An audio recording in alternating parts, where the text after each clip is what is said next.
Salut, ici Maps! Aujourd'hui, je vous parle du livre Mauvaise herbe, écrit par Dima Abdallah. C'est un livre nominé dans le cadre des rendez-vous du premier roman, section Hors Canada. Dans Mauvaise herbe, on commence en 1984 à Beyrouth. On suit une jeune fille d'environ 6 ans et c'est la guerre civile à Beyrouth. Donc, fréquemment, pendant la journée, il y a des tirs, les enfants sont amenés à évacuer, les parents viennent chercher les enfants, c'est un peu le chaos, il y a des barrages policiers un peu partout, il y a un gros enjeu entre les catholiques et les musulmans. Donc, cette petite fille-là de 6 ans ne sait pas comment exprimer tout ça, mais elle le vit et elle le voit.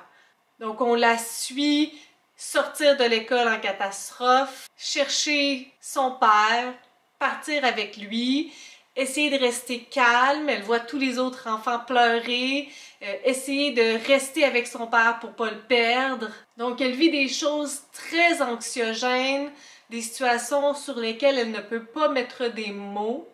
Et de l'autre côté, en alternance, mais pas de manière cyclique, on va suivre le père de notre protagoniste, qui lui veut agir en tant qu'adulte, veut faire le mieux pour sa fille, veut la protéger un peu de tout ça du mieux qu'il peut, mais voit que malgré tout, la situation a des impacts sur le psychologique de sa fille, a des impacts sur lui aussi, même s'il essaie de rester fort, même s'il trouve que sa fille a tellement l'air forte, il ne peut qu'admettre que tout ça a des conséquences sur leur vie et leur bien-être.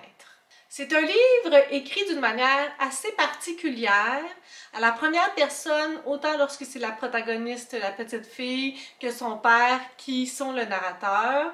Il y a une écriture très poétique, si je peux dire ça ainsi, très florale dans les sens, dans la description des choses, par rapport à la nature, par rapport à ce qu'elle voit.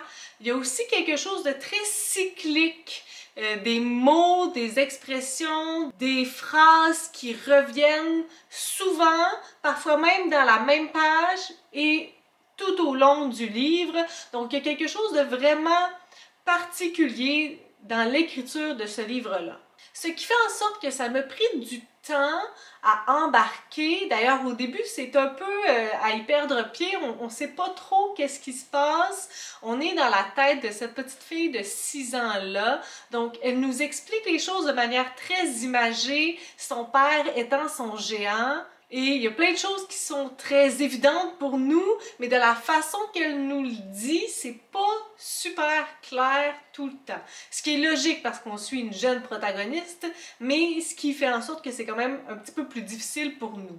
Donc, pour entrer dans le livre, j'ai eu plus de difficultés. C'est un livre qui va vite au travers des années, donc on ne s'arrête pas sur un moment précis, on s'arrête sur des situations choisies tout au long des années, puis je pense que la dernière année, c'est comme 2020, là. Donc on passe à travers les années assez rapidement dans le but de voir les effets de toute cette situation-là sur nos deux protagonistes. Donc lorsqu'on est rendu plus au milieu du livre, c'est probablement le moment que j'ai préféré. La fille est devenue adolescente, devient adulte, donc ses propos sont quand même plus clairs et c'est un peu plus droit au but.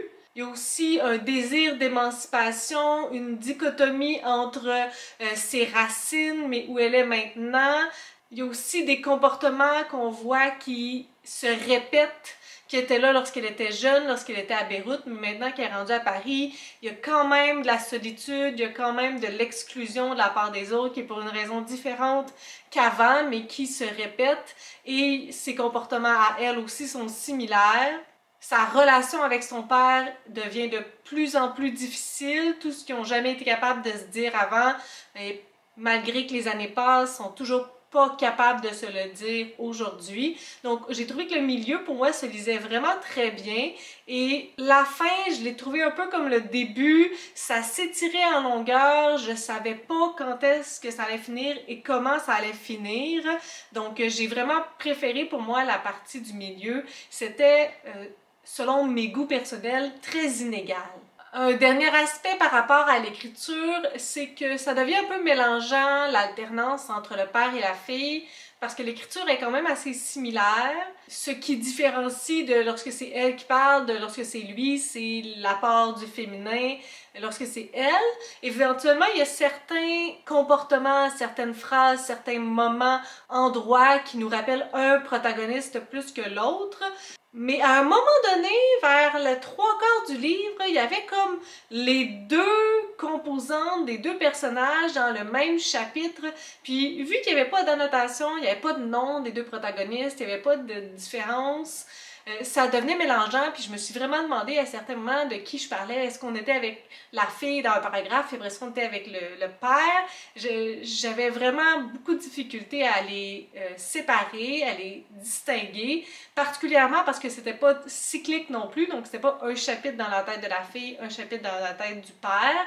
Si ça avait eu cet aspect cyclique-là, ça aurait favorisé les choses, mais non, parfois on pouvait faire 3 chapitres avec la fille, revenir avec son père, 8 chapitres avec la fille, parce que le père était beaucoup moins présent malgré tout en tant que narrateur. Donc ça, c'est vraiment des éléments qui ont rendu ma lecture plus ardue, et ça, j'ai trouvé ça vraiment dommage, parce qu'il y a vraiment des sujets super intéressants abordés à l'intérieur de ça. Juste à commencer par la guerre civile et ses effets sur les enfants, ses effets sur les adultes, la relation entre le fait que les adultes veulent pas trop en dire, mais en même temps les enfants le subissent malgré tout. La protagoniste n'arrêtait pas de dire qu'à l'école elle se faisait demander la question si elle est chrétienne ou musulmane, puis elle savait jamais comment répondre parce qu'elle n'a pas eu cette discussion-là avec ses parents, mais ses parents se sont sûrement dit que c'était pas à elle d'avoir le poids de cette question-là sur ses épaules. Donc il y a toujours ce back and forth entre est-ce que c'est à mes enfants de porter le poids de ça, mais d'un autre côté, si je les informe pas, mais en même temps, si je les informe, est-ce que je fais en sorte que je les fais vieillir trop vite? Il y a vraiment quelque chose de très intéressant par rapport à ça, une réflexion certainement, ou que, tu sais, je pense pas qu'il y a de solution miracle, ça dépend des enfants, ça dépend de la situation, ça dépend de plein de choses, mais il y a vraiment une piste en lien avec ça. Il y a aussi beaucoup de sujets directement reliés à la petite fille, là, je vais la nommer petite fille parce qu'ils n'ont pas de nom, là, ces protagonistes-là. Elle-même, en tant qu'individu, très solitaire, elle se trouve très différente, très peu d'habileté sociale pour aller vers les autres. Elle démontre un comportement différent de ce qu'elle désire. Elle va aussi vivre beaucoup d'anxiété par rapport à ça, puis éventuellement des crises de panique. Donc ce personnage-là aussi est tout en subtilité et tout en complexité, à être super sensible par rapport à son mal-être et au mal-être des autres, peut-être meilleur à gérer celui des autres que le sien, à rester prise dans une mauvaise communication entre elle et son père. Donc il y a vraiment quelque chose d'intéressant par rapport à ce personnage-là, par rapport à toutes les thématiques abordées. J'aurais vraiment juste préféré pouvoir y accéder davantage et c'est ça que je trouve désolant pour ma part. Sur ce, si vous avez des suggestions, des critiques, des commentaires, n'hésitez pas à le faire en dessous de ma vidéo. Je publie des vidéos assez fréquemment dans une semaine. Si vous avez aimé cette vidéo, n'hésitez pas à mettre un petit pouce et à vous inscrire à ma chaîne. Sur ce, je vous souhaite de bonnes lectures.